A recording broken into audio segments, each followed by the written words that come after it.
Hello friends, कैसे हैं आप? Hope you are doing good. Welcome to our YouTube channel engineer classes. जो आज हम टॉपिक डिस्कस करने वाले हैं वो है आईएमएफ और वर्ल्ड बैंक। ठीक है, स्टार्ट करते हैं वर्ल्ड बैंक से। लेमन टर्म में समझा देता हूँ वर्ल्ड बैंक का क्या काम था, क्यों बनाया गया था। फॉर एग्जांपल एक कंट्री है, ठीक है। 1940s में हमने क्या देखा था कि बहुत सी कंट्री पॉवर्टी में थी, ठीक है। तो एक इंस्टीट्यूशन बनाया गया वर्ल्ड बैंक, जो क्या करेगा, कंट्रीज़ को पॉवर्टी से अपलिफ्ट करेगा। मेजर फोकस क्या था? कंट्रीज़ को पॉवर्टी से अपलिफ्ट करना, कंट्रीज़ की डेवलपमेंट करवाना, ठीक है। अब कंट्रीज़ की डेवलपमेंट के लिए क्या कुछ चाहिए होता है? सबसे इम्पोर्टेंट फाइनेंस, मनी। पैसे के बिना क्या चलेगा? दूसरा क्या चाहिए होता है? Policy making. तीसरा क्या चाहिए होता है? इंफ्रास्ट्रक्चर, ठीक है। इन सब पे फोकस कर रहा था वर्ल्ड बैंक का काम, ठीक है। वर्ल्ड बैंक क्या कहता है, मैं आपको फाइनेंस प्रोवाइड कराऊंगा, मैं आपको इंफ्रास्ट्रक्चर की इंस्टॉल करने में, बनाने में हेल्प करूंगा, मैं आपको एक अच्छी पॉलिसी तैयार करने में हेल्प करूंगा। ये मेरा काम है आपके लिए। किस लिए? एक पर्टिकुलर कंट्री को डेवलप करवाने के लिए, उसको पॉवर्टी से अपलिफ्ट करवाने के लिए। ये इस प्रोसेस के लिए वर्ल्ड बैंक को बनाया गया था, ठीक है। World bank is an international organization which provides facility related to finance, पैसा, advice and research to developing nations. अब रिसर्च करना भी इंपॉर्टेंट होगा उनके लिए, तो उनको एक तरह का एडवाइस देगा, उनको एक तरह की रिसर्च की अपॉर्चुनिटी देगा और फाइनेंस देगा, ताकि वो अपनी इकोनॉमिक डेवलपमेंट को बूस्ट कर सकें। It plays stellar in providing financial and technical assistance, financial as well as technical assistance देगा डेवलपिंग कंट्रीज को अक्रॉस द वर्ल्ड, पूरी दुनिया में। It is unique financial institute that provides partnership to reduce poverty and support economic development. क्या कह रहा है? एक अलग सा इंस्टीट्यूशन है, सबसे अलग काम है इसका क्या, कि पॉवर्टी खत्म करना और इकोनॉमिक डेवलपमेंट करवाना। It is actually composed of two institutions, namely international bank for reconstruction and development and international development association. अब बेटा यहाँ पे एक चीज़ ध्यान रखो कि जब वो बात कर रहे हैं वर्ल्ड बैंक की, world bank, only world bank, ये दो इंस्टीट्यूशन से बना, आईडीए और आईबीआरडी से, दो इंस्टीट्यूशन से बना है, आईडीए और आईबीआरडी। बट वहीं जब वर्ल्ड बैंक ग्रुप की बात हो रही है, ये 5 इंस्टीट्यूशन से बना है। वर्ल्ड बैंक ग्रुप किससे बना है? 5 इंस्टीट्यूशन से बना है। और वहीं जो वर्ल्ड बैंक है, खाली अगर वर्ल्ड बैंक की बात हो रही है तो उसके अंदर 2 बैंक्स आते हैं, आईडीए और आईबीआरडी।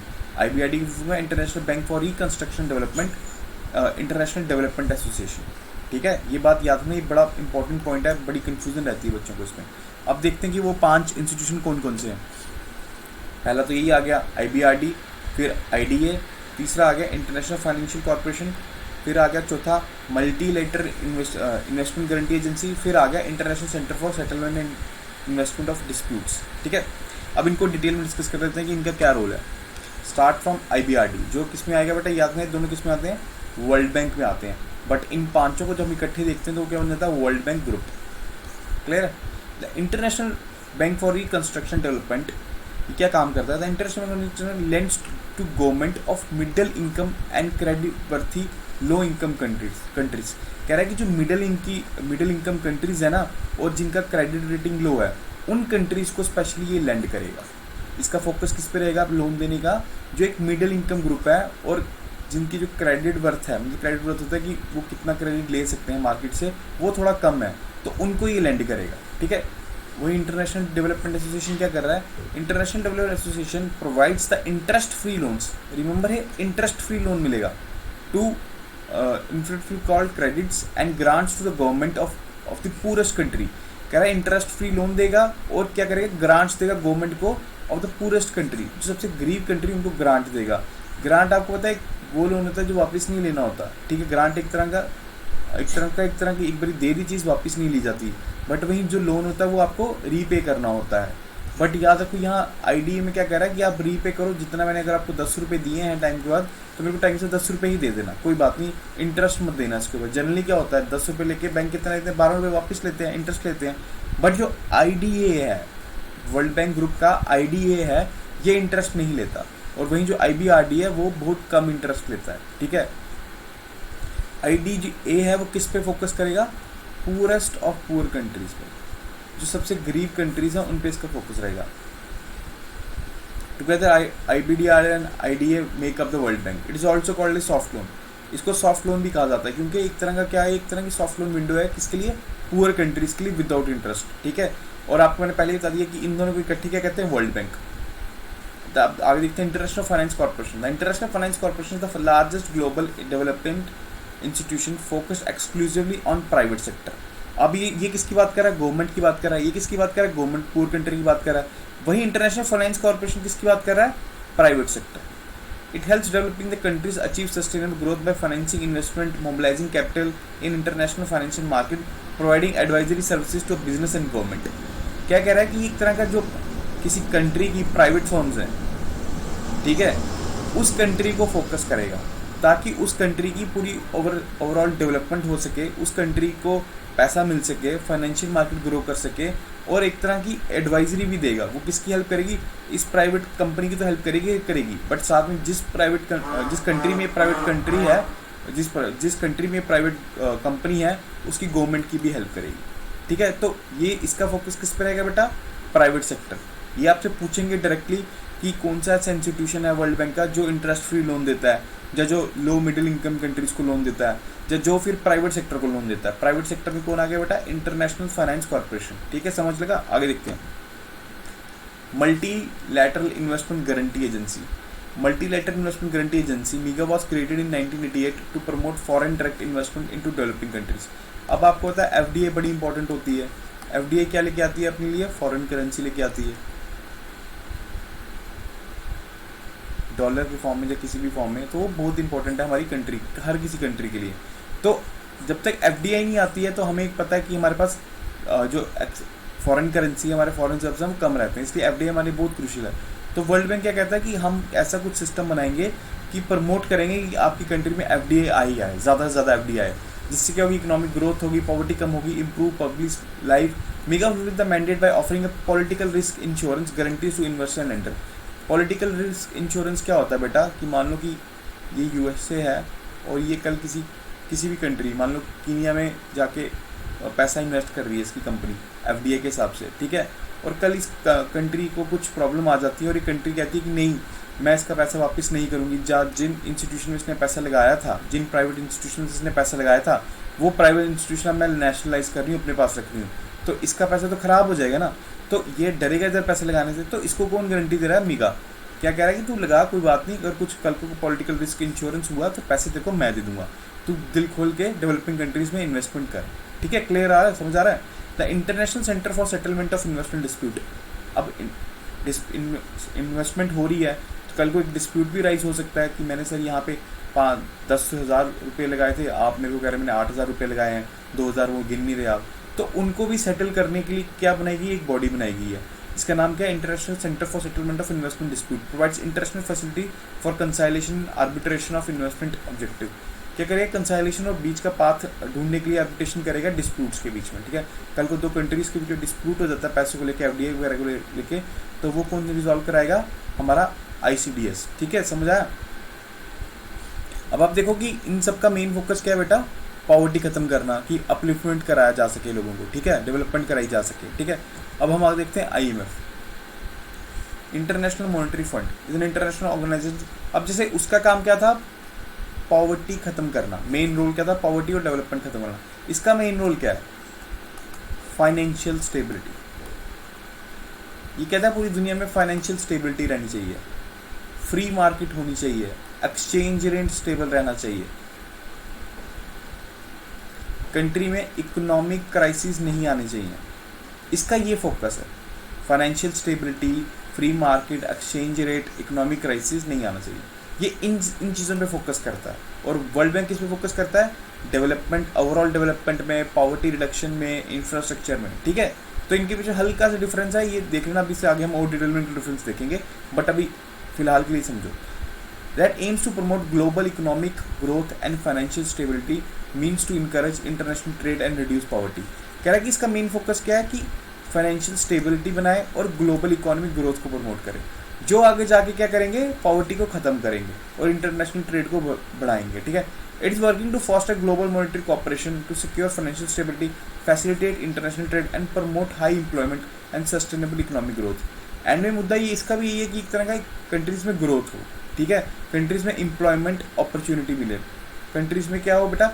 सस्टेनेबल इकोनॉमिक ग्रोथ हो। कंट्रीज किसमें पार्टिसिपेट करें, इंटरनेशनल ट्रेड में पार्टिसिपेट करें, एक दूसरे के साथ ट्रेड ज़्यादा बढ़ाएं। एक दूसरे के जब ट्रेड ज़्यादा होता है तो ऑटोमेटिकली ये कि कंट्रीज क्या होती हैं, पीसफुल होती हैं, ठीक है। The primary focus of the IMF is to ensure stability of the international system. आपने देखा होगा कभी कभी पूरे वर्ल्ड ग्लोबल क्राइसिस आ जाते हैं, डिप्रेशन आ जाते हैं। कितनी बारी हमने सुना होगा कि ग्रेट ग्लोबल डिप्रेशन, फिर फाइनेंशियल क्राइसिस। उन सबको ख़त्म करने का क्या, उन सबसे बचाने का किसका काम है, IMF का। वो चाहती है कि पूरी दुनिया की मार्केट कोलैप्स ना करे। अगर मार्केट कोलैप्स करेगी तो पूरा सिस्टम ख़राब हो जाता है। जैसे अभी कोरोना का टाइम चल रहा है तो कितना आपने देखा होगा बड़ी बड़ी IMF वगैरह, वर्ल्ड बैंक वगैरह लोन सेक्शन कर रहे हैं कंट्रीज को। क्यों लोन्स दे रहे हैं, उनको पता है कि इनकी मार्केट स्लो डाउन में पड़ी है। इनकी मार्केट जब तक चलेगी नहीं तब तक हमारी पूरी इकोनॉमी, वर्ल्ड इकोनॉमी को थ्रेट है। तो ये वर्ल्ड इकोनॉमी को बेसिकली स्टेबल करना चाहती है। Although IMF is agency of United Nations, it has its own charter, structure, financing. कह रहा है ये यूनाइटेड नेशंस का पार्ट है बट इसका एक अपना चार्टर है जिसमें अपने रेगुलेशंस और आइडियाज लिख रखे हैं। The IMF not only works with 187 members, it also collaborates with the World Bank, World Trade Organization and the agencies of UN।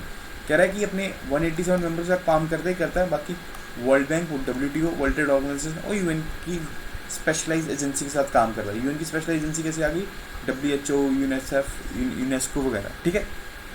आगे देखते हैं। To become a member of the IMF, the country must apply and be accepted by other members। अगर आपको किसी को IMF का member बनना है किसी कंट्री को, तो उसको बाकी जो हमारे इंस्टीट्यूशंस हैं उनका भी मेंबर होना पड़ेगा। Because the membership of world bank is conditional on being the member of IMF। कह रहा है कि जो मेंबरशिप ऑफ वर्ल्ड बैंक है वो कभी मिलेगी जब आप क्या होंगे, IMF के मेंबर होंगे, ठीक है, समझ आया। The World bank has also 187, तो इसलिए अब जितने IMF के मेंबर हैं उतने ही वर्ल्ड बैंक के होंगे, क्योंकि वर्ल्ड बैंक के लिए एक प्रायोरिटी क्या है, आपको IMF का मेंबर होना चाहिए। और IMF क्या कहती है, आप बाकी चीज़ों के मेंबर हो, UN का मेंबर हो, WTO का मेंबर हो, ठीक है, समझ आ रहा है। These members govern the World Bank through a board of governors. Apart from working with developing countries on the individual project, the World Bank also work with the various international institutions along। कह रहा है कि जैसे IMF different institution का काम करता है, world bank भी डिफरेंट इंस्टीट्यूशन का काम करता है, प्रोफेशनल एकेडमिक बॉडीज़ के साथ, कॉलेजेस के साथ, यूनिवर्सिटीज़ के साथ, कुछ एक इंफ्रास्ट्रक्चर डेवलपमेंट के लिए, एक रिसर्च आइडिया देने के लिए, एक एडवाइस देने के लिए, ठीक है, समझ आया। अब इनके बीच सिमिलैरिटीज़ देख लेते हैं। Both international monetary fund act and world bank were form together at Bretton Woods new hemisphere, July 1944। They are called Bretton Wood twins.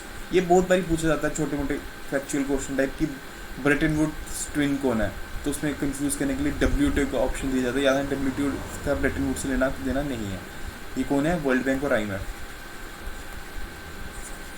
ये दोनों एक ही टाइम पे बनाए गए थे 1944 में।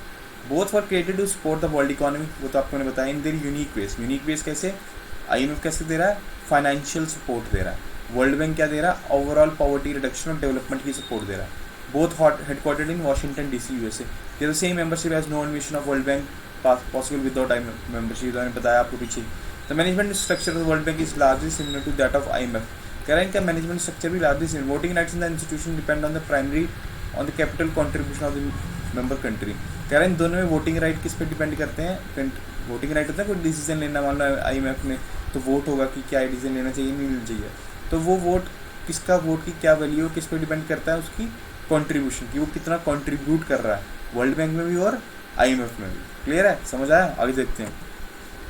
अब इनके जो डिफरेंसेस क्या है, तो World bank is a primary development institution but IMF is a cooperative institution that seeks to maintain orderly system payments receipts and between the nation.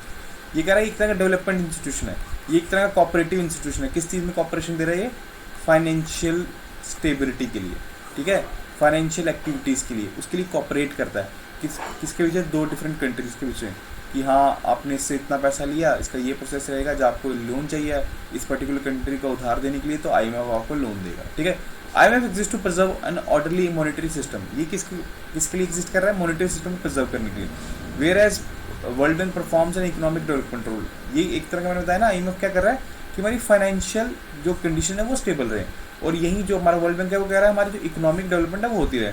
Both have different purpose. I supervise the economic policies of its member and expects them to allow free exchange of national currency. ये कह रहा है कि ये guide करता रहता है कि आप अपनी इकोनॉमिक पॉलिसी ऐसे चलाओ, आप अपनी इकोनॉमिक पॉलिसी को और ओपन करो। The IMF also acts as a provider of emergency loans to members who run into difficulty। मान लो कल को किसी कंट्री में BOP क्राइसिस आ गया, आपको बताया ना BOP क्राइसिस क्या होता है। जब हमारे फॉरेन रिजर्व भी ख़त्म हो गए हैं और जब हमारा क्या है, हमारा जो अपना जो करंट अकाउंट डेफिसिट है वो बढ़ता जा रहा है, ठीक है। फॉरेन रिजर्व खत्म हो गया, करंट अकाउंट डेफिसिट बढ़ता जा रहा है, इसको कहते हैं बीओपी क्राइसिस। अगर कल को किसी कंट्री बीओपी क्राइसिस जाए तो किसके पास जाएगा, वो आईएमएफ के पास जाएगा, क्योंकि एक तरह का क्या है, फाइनेंशियल सिस्टम में प्रॉब्लम आई है। जब फाइनेंशियल सिस्टम में प्रॉब्लम आई तो आप किसके पास जा सकते हो, आईएमएफ के पास जा सकते हो। क्लियर है, समझा है। In exchange of promise from the member to reform its economy, इसके क्या बोलेगा, आईएमएफ थोड़ी लोन दे देगा इसको कि हाँ तू मेरा मेंबर तो लोन दे। आईएमएफ क्या बोलेगा कि यार तू अपनी जो इकोनॉमिक पॉलिसीज है इसको ठीक कर। आपने देखा होगा 90s में इंडिया ने भी 1991 के बाद 1992 के बाद इंडिया ने अपनी काफ़ी ज़्यादा अपनी इकोनॉमी को लिबरलाइज किया था। एलपीजी रिफॉर्म हमने सुने होंगे, लिबरलाइजेशन, प्राइवेटाइजेशन, ग्लोबलाइजेशन। वो कैसे किया था कि आईएमएफ ने भी बोला था कि हम आपको लोन दे देंगे बट पहले अपनी इकोनॉमी को ओपन करो। तो ऐसे ही आईएमएफ हमेशा शर्त रखता है, ठीक है। They have different funding sources, कहता है इनका जो फंडिंग का सोर्सेज है वो अलग है। IMF raises it's money through membership fees, इसकी एक मेंबरशिप फीस है नोन एज कोटा। जैसे फॉर एग्जांपल यूएसए है, ठीक है, उसका जो आईएमएफ में वो पैसे देता होगा वो ज़्यादा हो गया एज कम्पेयर टू इंडिया, ठीक है। तो इसका जो कोटा होगा, डिसीजन लेने का कोटा होगा एक, वो भी ज़्यादा होगा। मान लो इसका 5% है, इसका 2% है, मतलब इसकी वोट की पावर 5% है, इसकी वोट की पावर 2% है। ये किस पे डिपेंड करता है, जितना ये कोटे से इसको अपनी पैसे देता होता है, जितने इस कोटे से अपनी इसे मेंबरशिप देता होता है, उससे डिपेंड करता है। तो इसलिए जो ज़्यादा फंडिंग करेगा आईएमएफ में वो ज़्यादा स्ट्रांग हो जाएगा, ठीक है। Each member country pays it quota based on the its relative economic size. अब अपनी इकोनॉमिक साइज के हिसाब से देगा, इसका इकोनॉमिक साइज बड़ा है एज कम्पेयर टू इंडिया तो ये ऑब्वियसली ज़्यादा ही देगा। So that the larger economy pay more. The World Bank raise its most of its money through borrowing by issuing bonds. World Bank क्या करता है उधर से कि अब मैं बॉन्ड इशू करूँगा। बॉन्ड इशू का क्या मतलब होता है बॉन्ड का, कि एक तरह का पेपर दे दूंगा मेरे भाई कि ये ले जाओ मेरे से 10 रुपये का, मेरे को 10 रुपये दे दो इस पेपर के बदले, और इस बॉन्ड पे लिखा होगा कि 10 साल बाद आना, ये बॉन्ड मैं आपको 15 का वापस दूंगा। मतलब कि उस बंदे ने इस पर 10 इन्वेस्ट किया इस बॉन्ड में, वापस कितने लेकर गया, 15 रुपये, ठीक है। इसको उस समय क्या चाहिए था, इसने वो पैसे लिए होंगे यहाँ से 10 रुपये, आगे कहीं छोटी छोटी जगह इन्वेस्ट किए होंगे, और इसको कितना आ रहा होगा, 16 रुपये। 1 रुपये अपने पास रखेगा, 15 रुपये 10 साल बाद इसको दे देगा, ठीक है। तो ऐसे ही बॉन्ड का काम चलता है। बॉन्ड क्या होता है, एक तरह का पर्चा लगा लो, एक तरह के पेपर लगा लो, स्लिप लगा लो, रिसिप्ट लगा लो, जो क्या कहती है कि ये 10 रुपये का है पर 10 साल बाद ये 15 रुपये कम देगा। इसको बॉन्ड कहते हैं। वर्ल्ड बैंक अपने बॉन्ड इशू करता है मोस्टली, ठीक है। It also receives grant from donors. अब आपको पता है कि बहुत से लोग जो सोशल डोनेशंस करते रहते हैं, तो कहता है कि काफ़ी ज़्यादा वर्ल्ड बैंक में डोनेशंस भी आती है। IMF exist primary to stabilise exchange rate. ये मैंने आपको पहले बताया, आईएमएफ का प्राइमरी फोकस क्या है, स्टेबिलिटी ऑफ एक्सचेंज रेट, और the world bank's primary focus is to reduce the poverty. समझ गए। आई होप आपको क्लैरिटी मिली होगी आईएमएफ और वर्ल्ड बैंक के बीच में। ये बड़े इंपॉर्टेंट टॉपिक रहते हैं, पेपर में मोस्टली जनरली पूछ जाते हैं। आई होप आपको से बेनिफिट मिला होगा। Thank you, take care.